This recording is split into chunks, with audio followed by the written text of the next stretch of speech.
Okay. Hi, I'm Howard Berger from Realcomm, and we're here at the 2011 Consumer Electronics Show in the Panasonic booth, and I'm here with Gary Klein from Panasonic. We're looking at some of the eco ideas, initiatives. Gary, what are you guys doing, to save the planet? Well, we've really been doing. Well, first of all, we've been doing it for 40 years, and basically, nothing new. It's nothing new. It's certainly a hot topic right now because it's becoming more and more important. Well, that's what I'm trying to do. And basically, our initiative is we're going to be the #1 company by the year 2018 in the world to lead the world in green innovations. And basically, our goal is to have a zero CO2 imprint home, and to obviously reduce the energy consumption and make it a lot more efficient.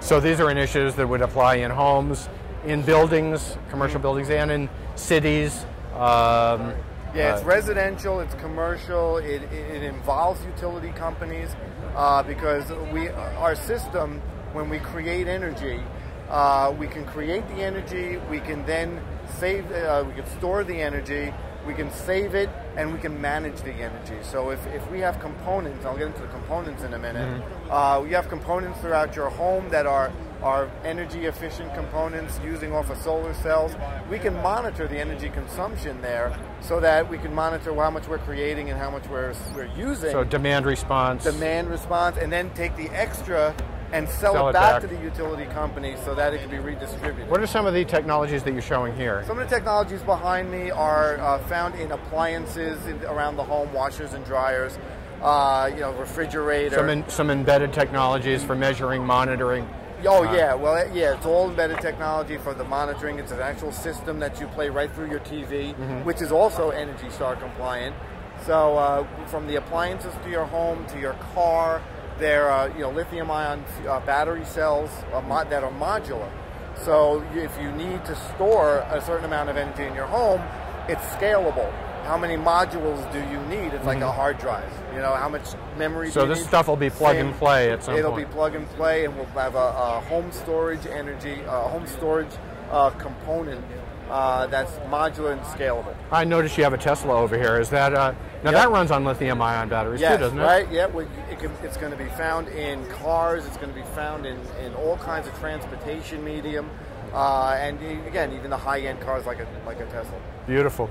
Well, thank you very much. Keep up the good work. Thanks, Gary. I'm speaking with Joey here at Panasonic. Who's got some fascinating technology, household fuel cell technology, that she's going to tell us a little bit about. Joey? Yeah, these are already out there. There are people who have their own personal hydrogen fuel cell in their backyard. And it actually turns utility companies into our partners in clean energy because it uses the infrastructure that already exists. You hook up to the natural gas, that goes through the fuel processor, and out comes hydrogen. So the hydrogen goes into the fuel cell stack right here. Okay. Now, there's a chemical reaction in there with 3 results. One is electricity, which is good because you're trying to generate electricity, right? And the second item is water. So that's an incredible side effect of generating electricity. It's so incredibly clean. The third item is heat. Now, normally heat, when you're generating electricity, is something you're trying to vent. You have to put in a fan, get rid of it, it makes everything sticky and gross. Here, you can actually use it. You capture it here in the heat exchanger, and now... So you can use that again. It's a hot water heater as well. So this is your hot water storage tank. So basically it's sort of a bonus, free with purchase hot water heater with your electrical So it co-generates the heat. Exactly, it's a co-generation system. So it's much, much more efficient to use 2 of the results from that chemical reaction. You get 35% of the potential of your fuel turned into electricity, and then you get another 50% in your hot water. So it's 85% of the potential power of your fuel turned into something you can enjoy right in your own backyard.